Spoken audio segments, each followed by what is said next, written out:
Hello everyone, स्वागत है आप सभी का आपके अपने यूट्यूब चैनल पे। तो 71st पीपीएससी की तैयारी चल रही है,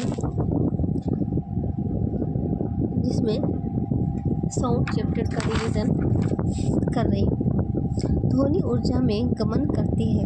ध्वनि कंपायमान वस्तुओं से उत्पन्न तरंगों के रूप में गमन करती है। पदार्थ जिसमें होकर ध्वनि गमन करती है माध्यम कहलाता है। ध्वनि तरंगें यांत्रिक तरंगें कहलाती हैं क्योंकि उनके संचरण के द्रव्यात्मक माध्यम ठोस, द्रव या गैस आवश्यक होते हैं। ध्वनि की चाल उस माध्यम की प्रकृति पर निर्भर करती है जिसमें होकर वह गमन करती है। ध्वनि की चाल भिन्न भिन्न माध्यम में भिन्न होती है। गैसों में ध्वनि अत्यंत धीमी गति से, द्रवों में तीव्र गति से और ठोस में तीव्रतम गति से गमन करती है।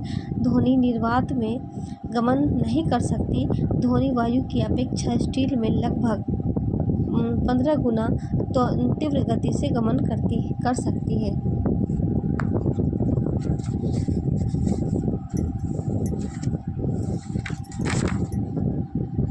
ध्वनि की चाल वायु की आर्द्रता पर निर्भर करती है, अर्थात निर्भर करती है। जैसे वायु की आर्द्रता बढ़ती है, उसमें ध्वनि की चाल भी बढ़ती है। स्पष्ट है कि ध्वनि शुष्क वायु में धीमी गति से, परंतु आर्द्र वायु में तीव्र गति से गमन करती है।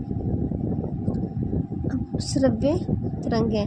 मनुष्यों में ध्वनि की श्रव्यता का परिसर लगभग 20 Hz से 20,000 Hz तक होता है। मनुष्य 20 Hz से कम आवृत्ति की तरंगें नहीं सुन सकता क्योंकि ये तरंगें कान के पर्दे को संवेदित नहीं कर पाती। वास्तव में भूकंप मुख्य प्रघाती तरंगों से पहले निम्न आवृत्ति की अवश्रव्य ध्वनि उत्पन्न करते हैं, जो संभवतः जंतुओं को सावधान कर देती है। उद्योगों तथा चिकित्सा के क्षेत्र में पराध्वनि का व्यापक उपयोग किया जाता है। पराध्वनि को हृदय के विभिन्न भागों से परावर्तित कराकर हृदय का प्रतिबिंब बनाया जाता है। इस तकनीक को इकोकार्डियोग्राफी कहते हैं। पराध्वनि का उपयोग गुर्दे की छोटी पथरी को बारीक कणों में तोड़ने के लिए किया जाता है। ये कण बाद में मूत्र के साथ बाहर निकल जाते हैं।